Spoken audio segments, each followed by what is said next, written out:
Good morning and welcome to the broadcast. It is June 18th. We've got a beautiful day on tap. It's going to be partly cloudy, low 80s.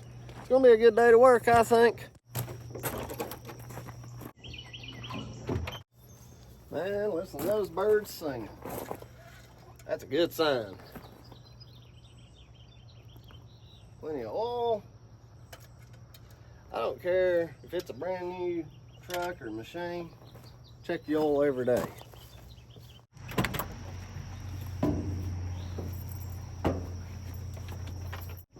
Clear prop.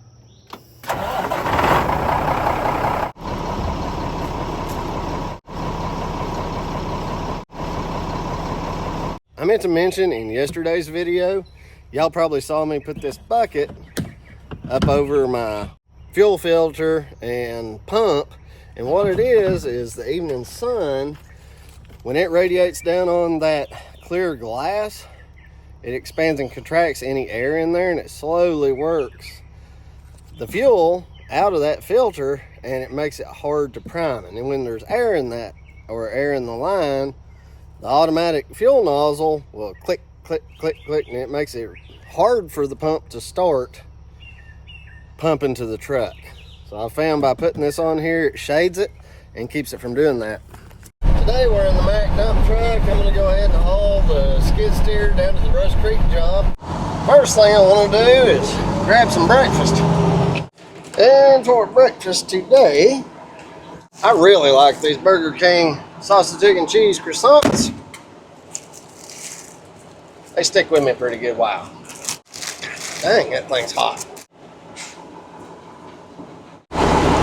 Alright, now that we've had our breakfast, and I actually just had to send a text. I met with a customer yesterday who heard about me through a previous customer. I'm telling you, word of mouth is one of the best, but in a way it's the most expensive advertising there is. I told him I didn't take you guys along on that one, but it's going to be about a 2 to 3 day job. Told me it'd be between about $6,000 and $7,000 to do clearing of brush and several dead trees. They liked it. I told them it was 50% non-refundable deposit as always. They didn't have a problem in the world with that, and we can get to it when we can get to it. So I'm going to put them in line, and we're going to get them taken care of hopefully within 2 months. That's another reason that I'm wanting to do these day-to-day vlogs, so you guys can kind of see the realism of it. You're probably going to see that I get quite a bit of return customers and word-of-mouth customers, but I've been doing this 10, 15 years. And if you get in this business and stick with it that long, the longer you're in it, the easier work comes in. You just got to put your time in. Now, if it slows down enough, and I was close to it a few weeks ago to doing some paid advertising, it's an election year, and that usually slows work down. People get scared. They think that whether their guy or some other guy gets in office, that it's going to totally ruin the world, and that's a bunch of malarkey. People that think that way are victims of improper thinking.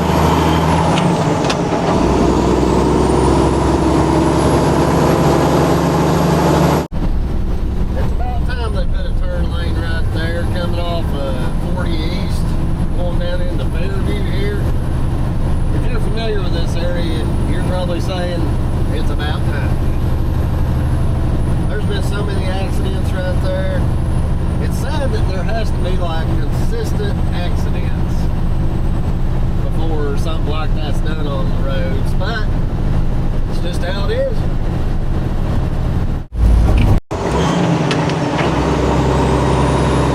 You know, I've had the most calls for here lately? Bush hogging.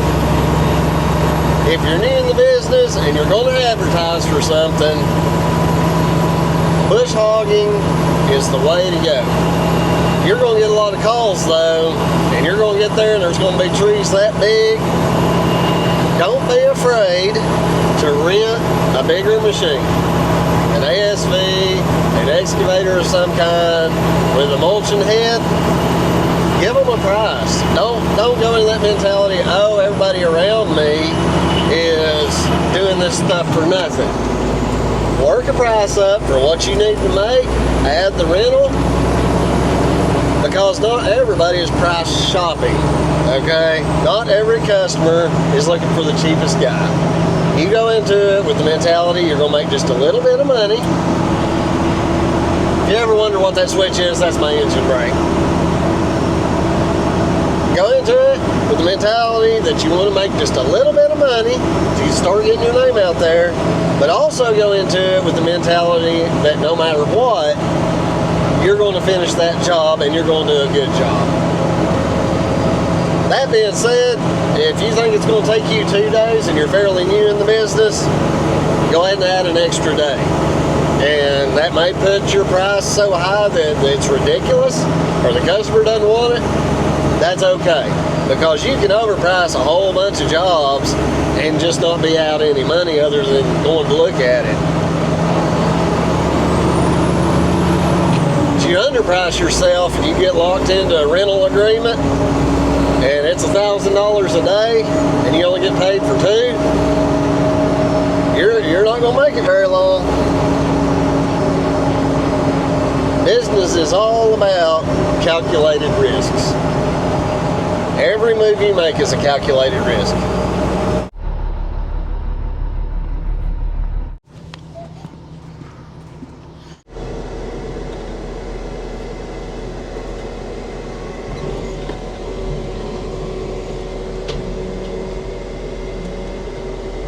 Looks like they're already making good use of that pad that we cleared off. Hello, old friend. Uh-oh, I see a problem. Well, now this is interesting. Ah, look at that.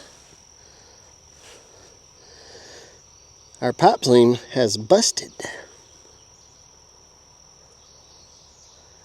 That's interesting. Very interesting. You know, the same thing happened on the 90 over at the other pond. You can see a pattern. So it's been a little over a week, and I can feel the heat right here off of that. That's still got fire in it. I spoke to the customer, or I texted him yesterday. They were marking some more trees that they want down over here. I wanted to check those out to see, does it make sense for me to wait until I've got Emma with me to run the skid steer to haul the brush down? And I can already see that that's probably the case. Got to take these down. They're pretty good size. Let's walk up toward this lot that we just cleared. That one, that group, that guy, those. Let's see. Oh yeah, a bunch of them. That whole line right there. Turkey feather. Wow, now look at this. This area is drying up really nicely now. Despite knowing that it has rained, you can tell it's dry. It was really wet, but then it's drying up pretty rapidly from the cracking in the ground here. Very pleased. I've decided I'm going to go ahead and wait till I've got Emma here to run the skid steer to get those trees down. I don't think I'm going to have any trouble at all fixing that elbow, but obviously I'm not going to charge the customer any time to do anything with that, because it shouldn't be leaking. So I'm going to have to call Joey over at Sesco and see what he thinks about that. It shouldn't be separating like that.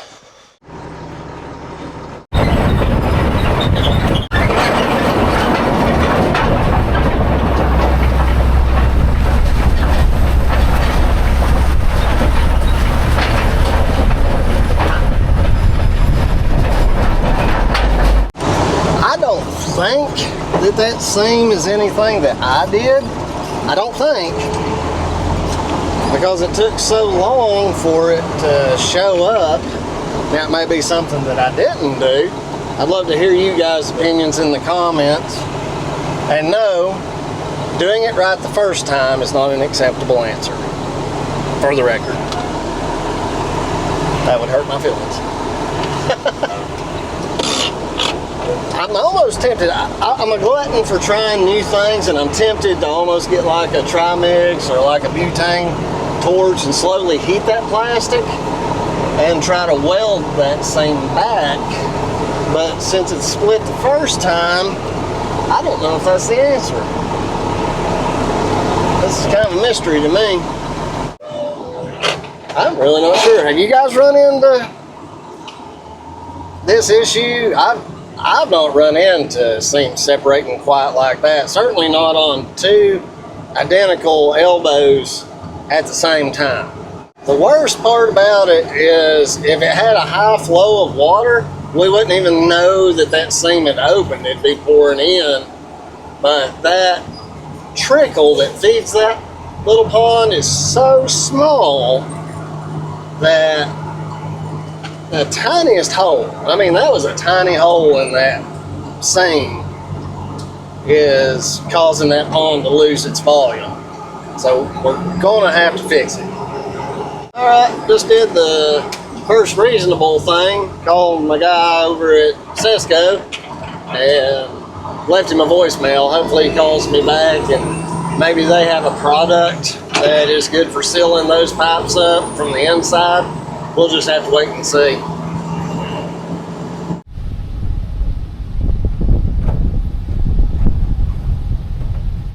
Got the excavator warming up. As you guys can tell, we're getting ready to do some bush hogging along this pasture. The idea is to push that growth back, because every year that they mow, that stuff grows out a little bit and they lose a little bit more and more of their pasture. Kind of the same story. And while this warms up, I'm going to talk about something that is kind of a trigger warning for people, and it's something that's very uncomfortable. For some people, it just completely off-puts them, just even the sight of something like this. With YouTube, I have to be really careful about what I say, but I'm going to get more and more lax. So again, let me encourage you guys to go over to my other channel, Digging Life Deeper. I'll put it up on the screen. That's kindly become a backup because I've been getting a lot of messages from my viewers saying that they were unsubscribed from me and they didn't do it. So I don't know what's going on, but I don't want to lose my viewers like you. So please go over there, or go to my Facebook page, Digging Life 21, and you can stay up to date that way. If for some reason my channel gets taken down or whatever, we can start over there, but not start over completely.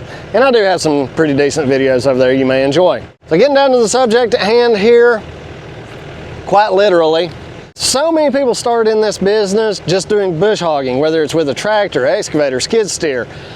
You are eventually going to injure an animal. You're going to injure them, and I can tell you there's not much more heartbreaking than a bunny rabbit when it's been injured.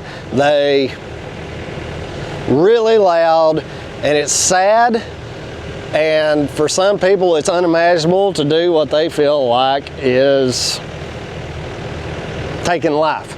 I call this my humanity tool when it comes to this type of thing. I used to hunt. I lost the heart for it. I didn't like that side of it anymore. And that was a long time ago. But for those of you that hunt, kudos. I'm glad you do it. Keep the tradition alive. I just don't do it anymore. And you guys will see on the channel a lot of times I'll stop to pick up a turtle or a group of bunnies or whatever and move them and try not to hurt them. I try to make a lot of noise and go at a decent pace when I'm bush hogging, but you can't go too slow. You know, you have to make a production, unfortunately. So today what I wanted to show you guys is my humanity tool, as I call it, and why I use this particular one. YouTube is weird, you know. I can't show you, but I'm gonna take a chance. I'm gonna take a chance to show you guys exactly what's going on.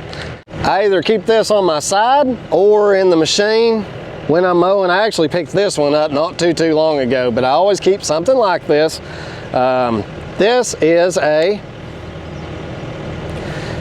it holds. It's funny I can't say these things, but I'm going to try to show them to you. Okay, the first round I'm going to show you is for if I can't get close to it. Like say I injure something and it runs 30 feet into the brush, you can hit a rabbit. With practice, I can from about 30 feet away with this. And this is a 22 caliber. This is a pretty heavy little item, but like I say, if it runs into the brush and I can't get to it to dispatch the suffering animal, then that's what I use, okay? Now, if it's a snake or something that is, I can get close to it, a rat, because of my own not wanting to stomach dispatching an animal, I'm not going to use that as an excuse to let it suffer. You know, to me, it's humane. These are little shot shells. Same caliber, 22, but it's got a bunch of little pellets in there. If you're curious about any other questions, just hit me up in the comments and I'll try to tell you guys what I can without us having the channel taken down. I'm excited to try this brand. I haven't tried them yet, but you can figure if you can get within 5 feet of something safely, you're going to have a pretty decent little grouping. This is a single action with a transfer bar. So you have to pull that hammer back and pull the trigger. It's not a double action. You can't just pull the trigger.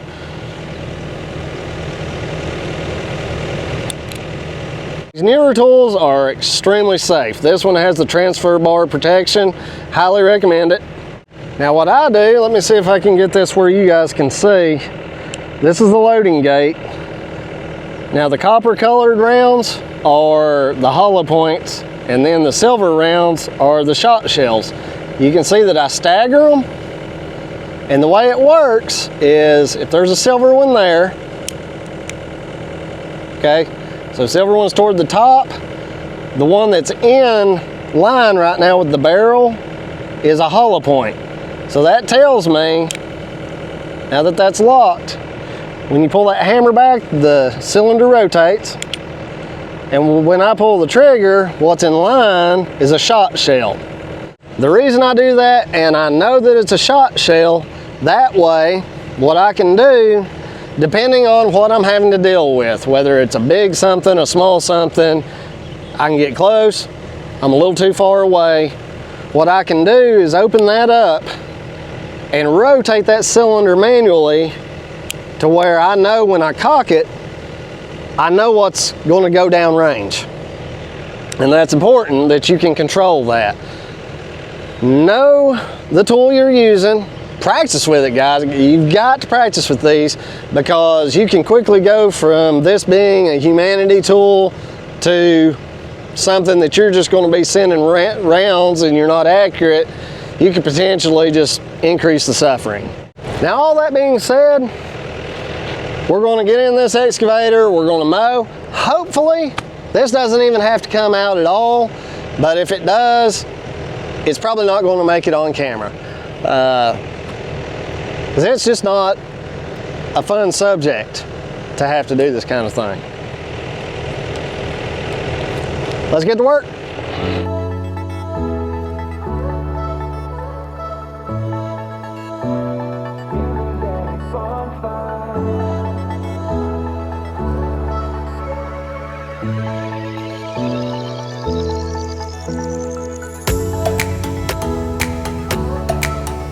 It's a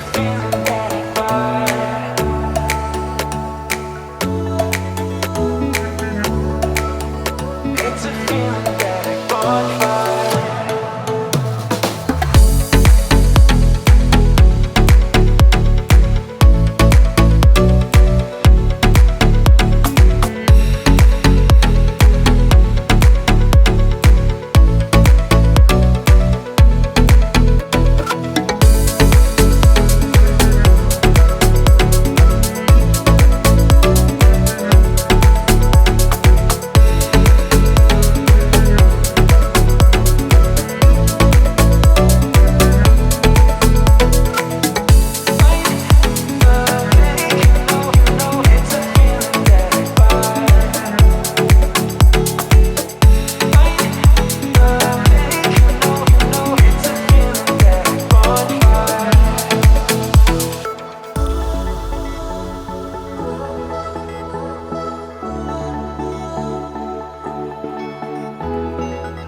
making some really good time on this project. I'm going to be able to do a good job for this customer. I just wanted to take the opportunity right here. You guys can see on this edge right where the mower's at. That's just briars and weeds and stuff. That's really easy to reclaim. But right behind the briars, this looks like maybe a Bradford pear. Not positive. It'll chop up pretty good, but it's significantly bigger and harder to cut down. Takes more time. And that's what happens. First the briars grow out, and shortly behind them is bigger saplings. And before you know it, you've lost a whole lot of potential land you could use, or hay field, cow pasture.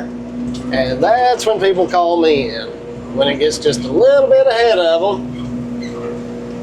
And of course, I've got different mowers. I'm gonna try to get him about 10 feet of pasture back. It's not gonna take me too long. I think we kind of originally planned on a half day of time. In the beginning of this video, I pointed out where we spent about 2 hours on his yard. I think this is going to go pretty quickly. And this is even on a lower hydraulic pressure, as I mentioned in yesterday's video. Now over here where I'm at, I don't mind to be slinging wood chips out. By the time they go to hay this again, this stuff will be rotted down. They say these mowing heads are good for up to 8 inches, and yeah, they'll cut it, but the bolt holes in the decks, they get wallered out, as we call it in the country. Wallered means just wore and beat around, and next thing you know, that hydraulic motor is starting to wobble. And it makes for an unpleasant operating experience. So I'm just going to work this stuff down slowly. See what I mean by that stuff wanting to fall on top of that deck? It's just kind of a pain.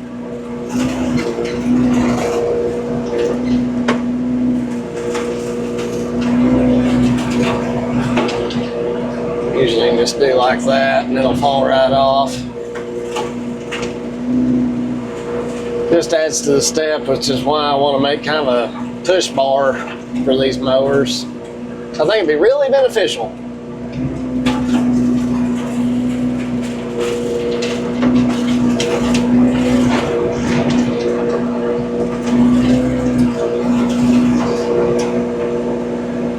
And that's about what we're turning it into.